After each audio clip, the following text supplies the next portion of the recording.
Hi, I'm Don Pizzette, co-founder and edutainer at ITProTV. We've curated a playlist of select episodes so you can get an idea of what it's like to choose ITProTV for your IT learning.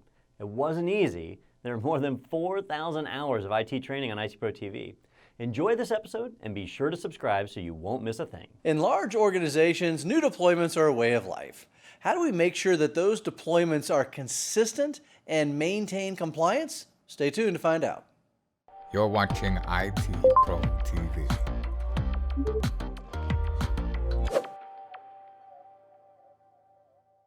Hello and welcome to your AZ-900 series. I'm your host Mike Roderick, and in this episode we're going to be taking a look at tools that Azure gives us to make sure that my deployments are both consistent and maintain compliance. And here to show us the way is none other than Ms. Cherokee Booth. Welcome, Cherokee. Yeah, thanks for having me, Mike. I really like those words that you chose. And you know what? Maybe not all of us are familiar with Azure Blueprints, but there's a higher probability that you might have heard of a real in-life scenario blueprint, right? So what do blueprints do for us? Just like an architect or engineer would use a blueprint as a guide to help different cities and states and wherever you live, you have different codes. At least in Gainesville, Florida, we do. We have to be in governance. We are governed by the statute of our Florida codes, right?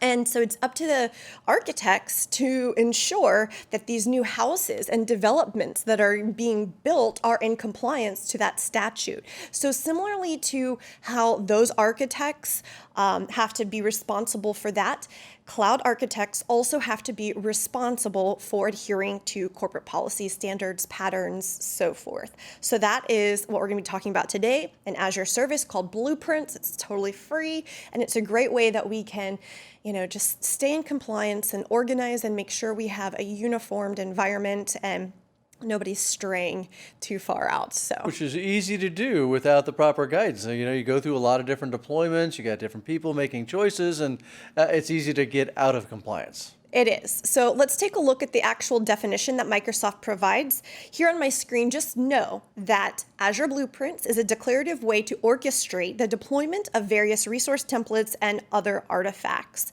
So we spoke about some of these definitions in other shows. Declarative just means it is what it is. Say it is so. Pretty straightforward. And then we spoke about that term orchestrate.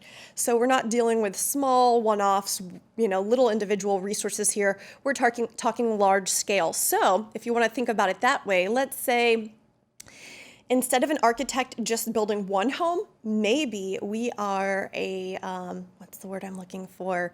Developer, and I'm building an entire community. And so all the houses in this community are set to look a certain way, right? So orchestrate. How do I orchestrate all these house development builds? Well, that's what we're going to talk about. All right. All right. So moving on, there's actually 3 components that we need to talk about to successfully utilize blueprints. Number 1 is creating a blueprint. Now, a blueprint is composed of up to 4 different types of what we call artifacts. You may recognize some of these. We've talked about them at some point in this series, every single one of them. So let's start with role assignments. So remember, our role assignments were a great way that we can apply governance, but really focused on that security principle. So we can apply those and add some governance in. Then we can also add and sprinkle in a little policy assignment as well. And we're talking about building upon each other. Resource groups. This is another way that we can just add compliance and really compartmentalize and organize different aspects of my environment. And then lastly, we have Azure Resource Manager templates, or ARM templates. And I don't know if you remember, we did speak about ARM templates in another show, but if you didn't see that show, let's just talk about that for a second. ARM templates are, in itself, a declarative way to create something. So I can use a JSON file that would have syntax similar to this. And in that JSON file, everything that's listed out would be created upon deployment. In this example, you can see here I'm specifying to create a Microsoft storage account. But you can create all sorts of Azure resources by using our ARM templates here. So it's pretty cool. Now, Cherokee, what's the advantage then? If I can do this with an ARM template, why do I need the Azure Blueprint? Where does that come in? Yeah, so actually that's a great question, Mike, because you are correct. everything that Azure Blueprints can currently do, you can also do with ARM templates. But I think of Blueprints as being a little more modular. As a matter of fact, I have an ARM template right here. So let's go ahead and build an Azure Blueprint. So this is my ARM template sitting right here on the desk. Haven't you ever seen an ARM template before? That is a very nice ARM template you have there, Cherry. It's an empty ARM template though. So we need to add our syntax, just like you saw where we were, creating and adding a storage account. So let's just say that this little, I know it's really tiny, it's a Lego piece, but let's say that this is our storage account. So I'm gonna go ahead and write that into my JSON file and put that inside my ARM template here. What are some other things we could put inside of our ARM template, Mike? We could do some virtual machines. Yeah, let's add some virtual machines. I happen to have a couple right here. You have virtual machines? There's one. We can add more than one, right? Yeah. How many do you have? I have more. You want more? Yeah, let's get all of them. 3, 4. 4 virtual machines. You know what? And I just happen to have some network interface cards. Not enough for all those virtual machines, but you know what? We'll add them anyways. What else you got over there? I don't know. I have this. Oh, that looks like a Kubernetes cluster. Is that what it is? It is. It just happens to be a Kubernetes cluster. I knew it. Should I put that in there? Yeah, that's a nice looking ARM template. So let's go ahead and wrap that up. So there's my ARM template. But with Azure Blueprints, to answer your question, it's so much more than that. So in addition, we can kind of layer on those other artifacts that we spoke about. So maybe I need to incorporate some role assignments. Do you happen to have role assignments, Mike? I do happen to have some role assignments. Always prepared this one. So let's go ahead and add some role assignments onto our blueprint. So now it's starting to look like a blueprint, don't you think? It is, absolutely, because now I'm seeing that there's much more than just that ARM template. We have these other artifacts that can go with it. But you haven't seen where this shines yet. So let's go ahead and add some Azure policy to the mix here because, what's an environment without a good policy? Maybe this is my corporate security policy. Yeah. Yep, there you go. Look at that. Beautiful, right?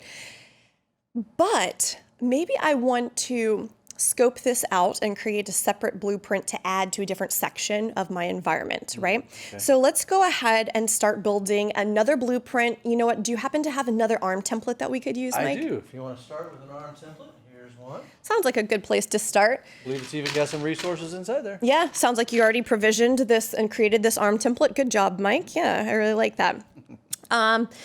And you know what? Do you happen to have some extra role assignments? Because I have different users and different duties in this particular section of my network. So I need completely different role assignments. Different role assignments that we have right here.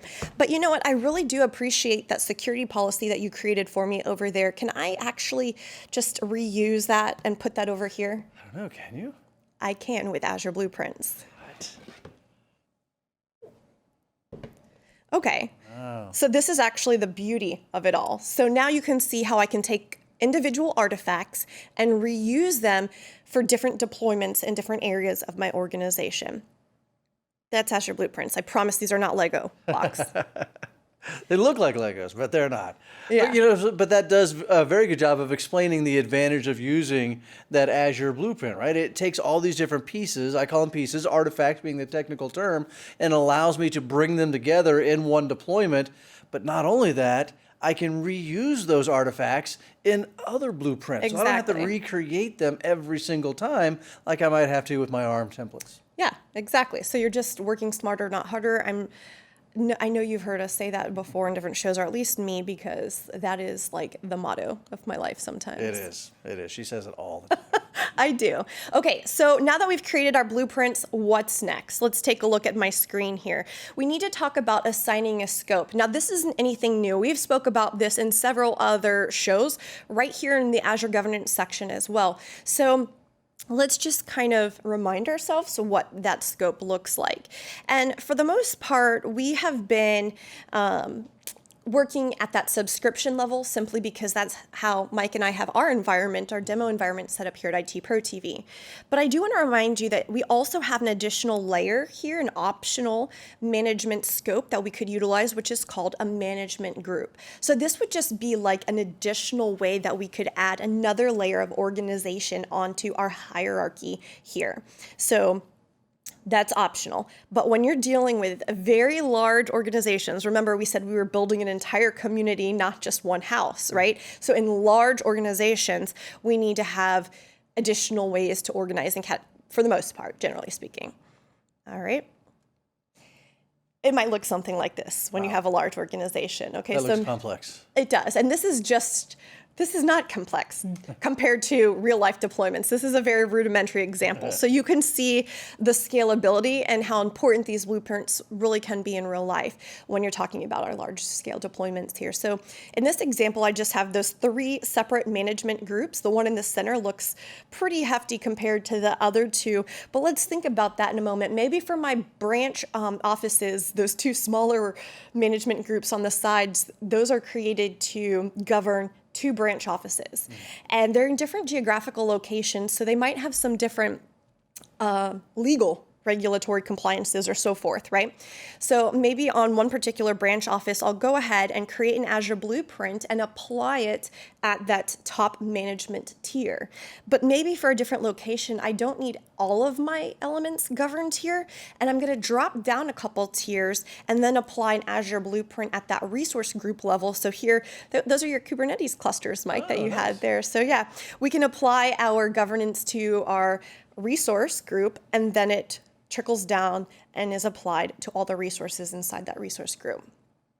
Very cool. So, by changing that scope, it allows me again to kind of reuse some of those Azure Blueprints in different places. That's exactly right. So Azure Blueprints are great because you can even have versioning of those. And we'll talk about that here with our tracking our assignments, because once I go ahead and create these assignments, so I should say this also, when a blueprint is first created, it's considered to be in draft mode. And then whenever you assign the blueprint, it's considered to be by, definition published, okay? So once you've published or assigned that particular blueprint, then you can manage it and track it in a multitude of ways. You can use the Azure portal, Azure PowerShell, Azure CLI, or directly through a REST API and create some sort of application that ties right in. So tracking the assignments, similarly to what we see with resource groups inside the Azure environment, having life cycles, blueprints also have life cycles. So I just wanted to talk about those briefly as well. So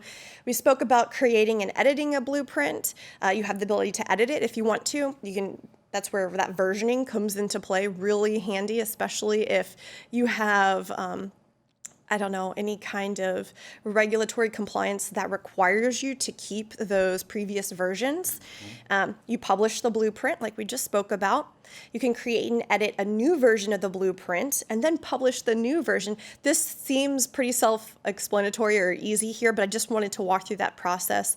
Deleting an older version if you have the ability to do so, if you don't have to hold on to those, and then just deleting the blueprint in general. So once your resources have been deployed, everything's going swimmingly, and you're happy inside of your organization. You might want to keep that blueprint or implement other strategies within your organization, but hopefully that explains what Azure Blueprints are and how you could use them inside your organization. Oh, I think you did a great job, Cherokee, of really explaining the power of those Azure Blueprints and the ability to do deployments consistently, repeatably, right? Making sure we're getting the same results every time, which is very important, as well as maintaining compliance, making sure that we're not stepping outside or violating any compliance policies that we might have in place. So we appreciate that. Hope everybody out there enjoyed watching this one.